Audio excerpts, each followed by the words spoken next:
Hello, hello, Andrea Twarowski here with Dentalelle Tutoring. So this topic is actually from a YouTube comment that I had. So thank you so much for commenting because I do read them all. And somebody was asking how do, I guess, the dental office or how does the dental office see a new dental hygienist or a new dental assistant? And that's a great question.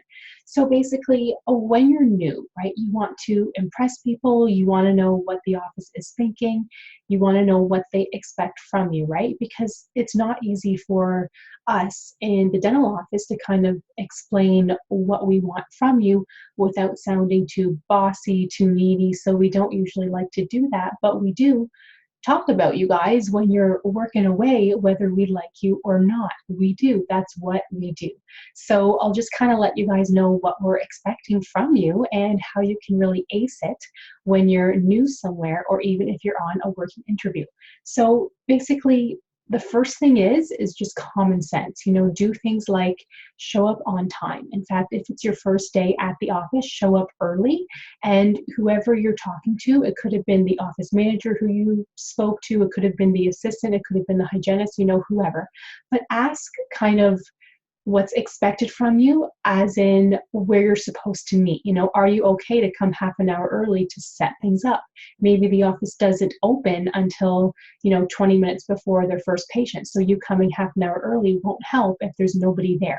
That's happened to me before and I've learned the hard way, but it's not their fault. You just have to ask when you're allowed to show up. I typically ask a half an hour, but some offices might say, well, nobody will be there, so how about 20 minutes early?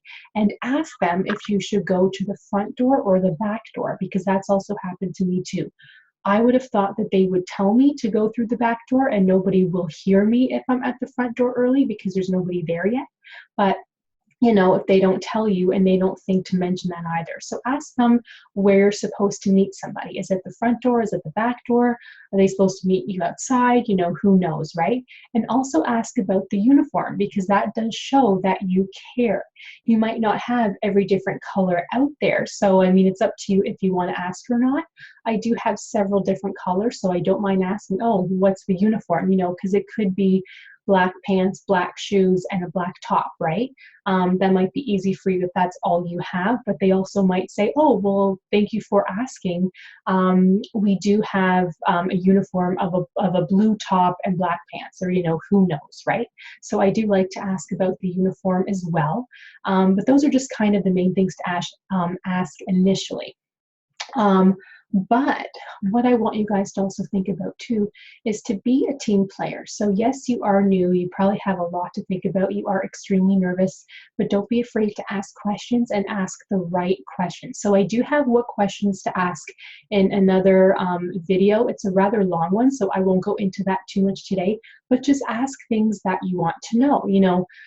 If you're a dental assistant, hopefully somebody will be watching you and helping you to know where to set up, which instruments you'll be using, what room you will be using. Same for the hygienist. Make sure that somebody shows you the room where you will be in. Ask them where your instruments are, and where to get the other instruments that might not be in the room, such as the hand pieces, the RIN equipment for the x-rays. Ask where the x-rays are. Do you have a separate room where they keep the RIN equipment, the sensors if they have it, the plates, whatever they may have. Also ask things like, how do we let the dentist know that we need a check? Do they want us to leave a sticky note? Do they just come into the room? Do we leave them a note on the computer? Do we let the assistant know? Do we show up in the room and say, hey, I need a check? Obviously not, but you know what I mean. So those are just kind of the main things that I like to ask as a hygienist. And ask where the charts are too. Hopefully you're able to look at the charts at the beginning. But I do have all of that in another video, so I won't go into that too much. But what we're all talking about, the ones that are at the office, is if you're able to, I don't know, if you know what you're doing. We do not care if you're behind. Honestly, we don't care, because we understand for your first few patients, you might be behind because you're new, you don't know where everything is, you're a little bit nervous. That's all normal, okay? Mind you, if you're half an hour behind for all of your patients, that's not okay, and we probably won't have you back again. I have worked in offices where we had the temp hygienist in, and she was literally 45 minutes behind after her first patient. But the thing about being behind though too is it does happen, absolutely, but then ask for help. Own up to the fact that you are behind. Whereas I've seen some temp hygienists, or pretty much any new hygienist, if they're behind, they're just kind of really slow, they're taking notes, they're looking at the computer for 10 minutes being like, oh, what am I supposed to click, instead of asking for help. So that's the worst thing that you can possibly do.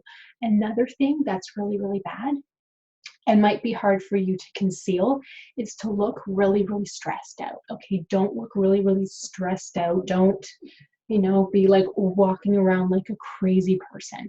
Even if you're honestly behind, if you're stressed out, you don't know what's happening, remain calm. That speaks volumes, trust me, and be nice to patients. Make small talk. There's also nothing worse than a hygienist or an assistant who's bringing the patient back and not talking to the patient for the entire appointment.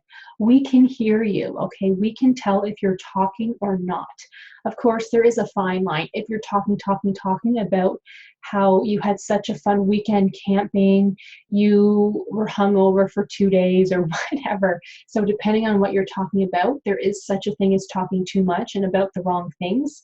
And if you're really, really loud, hey, how's it going? Yo, dude, what's up? Like if that's how you're talking to your patient, that's not so cool either. I know, right? We have to be perfect. It's not fair. But these are just kind of the things that we do look out for. Like we are so happy, honestly, when a hygienist is on time, but we also don't expect that. Like if you're 10 minutes behind, totally fine. Even 20 minutes, hey, it happens. But if you're able to ask for help, we should be able to help you, and then you won't be behind for the rest of them, right? Those are just kind of the main things. And to be a team player, if you have a patient not showing up, there's nothing worse than sitting in your operatory on your cell phone. Yeah, I've seen that before. It's horrible. If a patient doesn't show up, ask. What I would do is ask the front desk if I can help them file the charts. Because honestly, that's not hard in my opinion, so I don't mind doing that. Because if you're new, do you really know how to help sterilize or help the assistant? Maybe not. It can't hurt to ask them though, of course, if they need anything. But if they're all with patients and you don't see anybody, the people at the front are always there. Ask if they need help. Ask if you can file some charts for them, plain and simple. We love that. We love a team player. We love somebody who's nice, somebody who's a team player, who's good with patients, who's nice with patients, obviously does a good job, knows what they're doing. If you have questions, please ask. But those are some of the things that we love. And it's the same thing for an assistant who's new or who's, helping out. It takes time, but ask questions and see if anybody needs help. Those are the main things that I can think of. But if I didn't mention something, or if you guys have a question about something, please make sure to comment, because as I said, I do read all of the comments. It might take me a couple days, but I do read all of them. So thank you guys so much again. And let me know if there's another video that you would like to see. Thank you guys for watching. Have a nice day.